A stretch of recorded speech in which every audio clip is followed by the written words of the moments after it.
Why the fuck were they in a storage facility? I'm John Retton with my review of WWE, NXT, and firstly, happy Thanksgiving, guys. I hope you're all spending time with your loved ones, staying safe, staying sound, gorging on turkey, pumpkin pie, whatever you're eating. Have fun. Let's just, be gluttons on this holiday because we've all fucking earned it. Let's all be thankful for what we have. And speaking of being thankful, I'm thankful for my family, my friends. Shout out to the Durbinator. Chris, if you're watching this, love you like a brother. Just have a goddamn blast this Thanksgiving. You have more than earned it, my friend.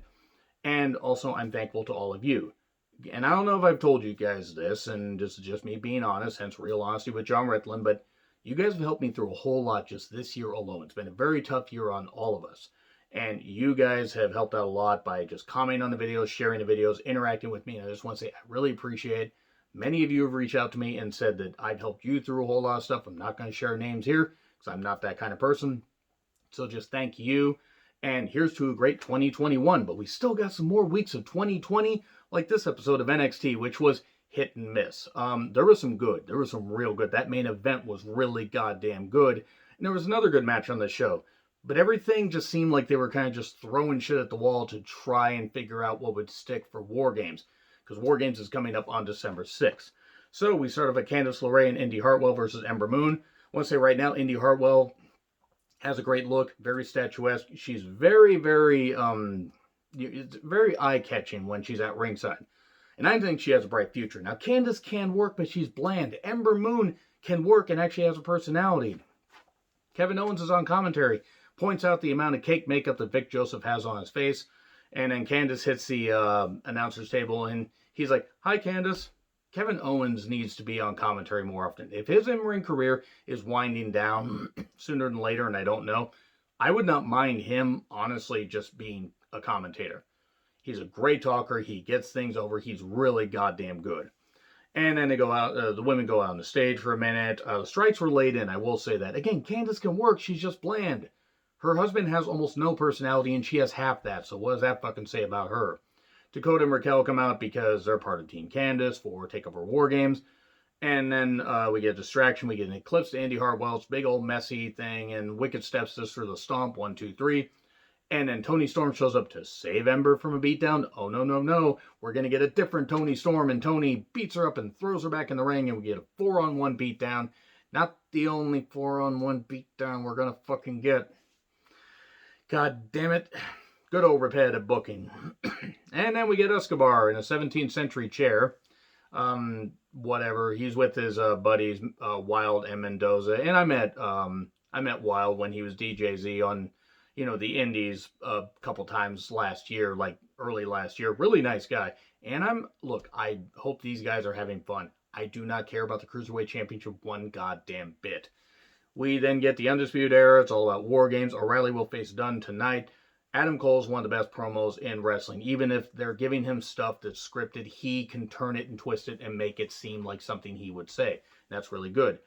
And then Candice, Dakota, and Raquel are talking, and wait, are you in? We're in. And then here's Toni Storm. A whole new Toni Storm. I want to say right now, I love Toni Storm. Toni, please give some of your personality and rub it off on Candice. That sounded a lot less dirty in my head, but you know what? I'm going to roll with it. And then Candice and Gargano doing the Black Friday deals thing. Great, cool. All right, great. Johnny Gargano, even with a Santa beard, is uninteresting as fuck. Let me just say right now, I love Johnny Gargano in the ring. I'm sick to fucking death of seeing him on NXT TV. Thatcher versus Kushida. Ciampa shows up with a chair to watch. This is a good series of back and forth, strikes, mat wrestling, some great submissions. Both these guys can work. Kushida's really good on the mat and in the air. Thatcher's really good. And we got some arm bars, some ankle lock reversals. We get a post spot where Thatcher hurts his arm. And then Thatcher gets distracted by Ciampa, gets locked in the hoverboard lock, and taps out. And Ciampa's like, haha, without saying it, like, haha, I distracted you. So they're obviously going to have a match at War Games where Thatcher should win. We then get a Rhea Io package. All about respect. Rhea, where do I go from here? Honestly, I don't know. And then we get Dunn, Oni, and Burch talking about the main event, where Dunn's going to beat Kyle O'Reilly because the Undisputed Era has always gained the man advantage in War Games.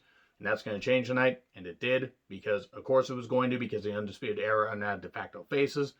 KO show with Leon Ruff. I want to say right now that I have nothing against Leon Ruff as a talent. The North American Championship's a fucking prop. It's fucking worthless.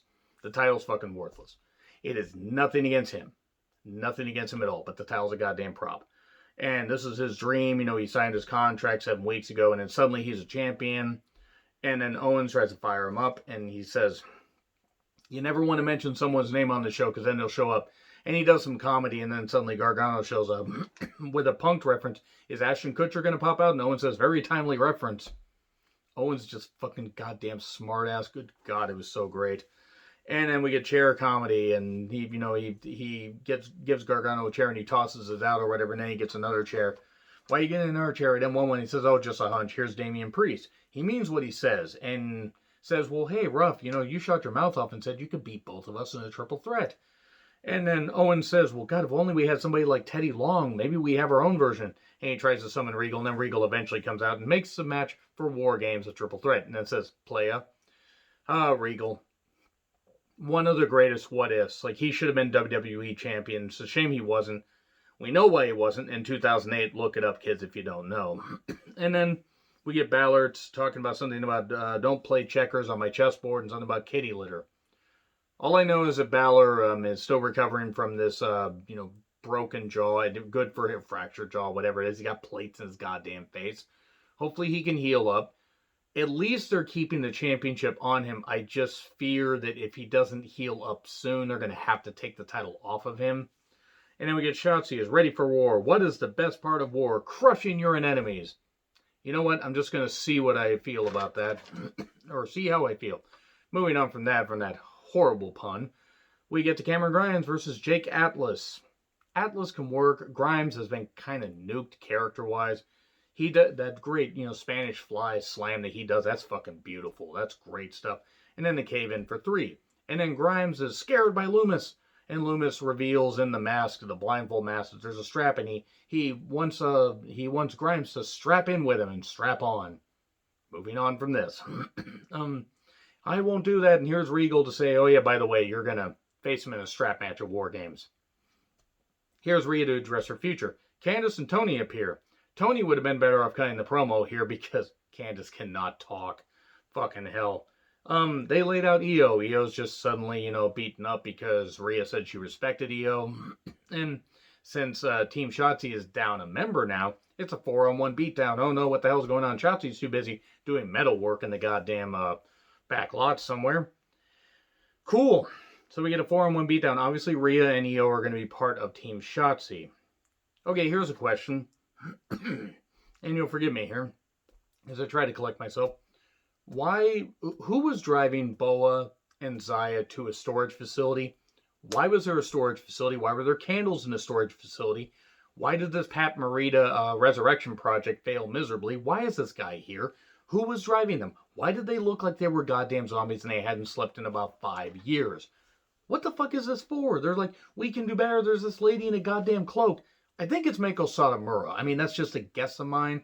There are rumors that she was signed to WWE because I guess she needs something to do and probably needs money. And honestly, as good as she is, and she is really goddamn good, hopefully they can use her better. But if it's not her, who the fuck else would it be? Like, really, what the fuck is this? Noah's the final boss, so it would make the most sense. This is so fucking stupid and so fucking bizarre. And I like Xia Li. And I hope this goes somewhere. But what is this? This is like a really bad kung fu movie. And not even a good, with the bad dubbing and everything. And I can't do it like, Chris does. Where he did the bad dubbing and everything and did all that and made it work. But it was just so fucking stupid. What the fuck was this? And then we get Everrise being attacked by the grizzled young veterans, Zach Gibson and James Drake. It took me a while to remember who the hell they were, but it's Liverpool's #1 son and James Drake. Poor James Drake. They attack him and say they're going to beat everybody up. Cool. Gargano then takes Indy away, and there's another ghost face in the car. Who the hell is it? Maybe it's Tony Storm. Why would you cover up Tony Storm's face? Why is there still Ghostface going on? This isn't going to be like Scream 5. I mean, I am wearing this shirt, partly because of the Ghostface thing, and also because I like this shirt. But really, we don't need to continue this Ghostface stuff. It's fucking stupid. O'Reilly versus Dunn, War Games Advantage ladder match. What I liked is, one, both the teams were separated on platforms away from the ring so they couldn't interfere. No interference. Of course, there was interference later. I like this because they use submissions and strikes to set up the ladder spots. Yes, they eventually went a little crazy with a lot of ladder spots, but they told a great story through Impact. Both these guys can work. Both these guys are really goddamn good. This is one of the best matches of the year. NXT has been, when NXT does stuff like this, it's hard to beat the work rate. They are really goddamn good at it. They're just not good at doing a consistent show. O'Reilly has my initials on his knee pads. I appreciate that, says Kevin Owens, and that made me laugh. Ladder superplex, the wooden ladder just exploding. Drake, the absolute worst referee out there, and yeah, I'm going to call him that, the stupid parlor motherfucker. I'm going to call him that, and I don't fucking care if people want to get upset. Drake's a goddamn idiot, and he's a deathmatch fuck, so of course he's a fucking idiot. And I hate deathmatch wrestling. Moving on. Knee spot on the ladder by O'Reilly. Ouch, I look really painful. We get chair usage. O'Reilly, over the guardrail, he gets back in. A masked man attacks him and knocks O'Reilly to the outside. More like Pat McAfee. I worked hard on that one. And O'Reilly's out on the floor. Pete Dunne wins, and there you go. So now Pat McAfee's team has the advantage in War Games. How are they going to do War Games in the Capitol Center, or the Capitol Wrestling Center, by the way? Are they going to do it somewhere else? Are they going to make it cinematic? Like, legit question. Maybe do that in Tropicana Field. That's where it's supposed to actually be. Or that's where their WWE is going to start shooting, because otherwise I don't know what the fuck they're going to do. Overall, main event was good. Thatcher Kushida was good as far as in-ring action. I like that they're trying to do more stuff with the women. I just wish it wasn't with Candice, because Candice isn't interesting. I'm not saying Java Rotten, I'm not saying release her, but fuck, give her a personality transplant. Something. And give her a different kind of hair color, because that's fucking stupid. Who am I to criticize somebody's hair? Anyway, agree, disagree with what I said. Like, share, subscribe. Twitter handle in the description. I'm John Retland. Once again, happy Thanksgiving. I'll see you soon.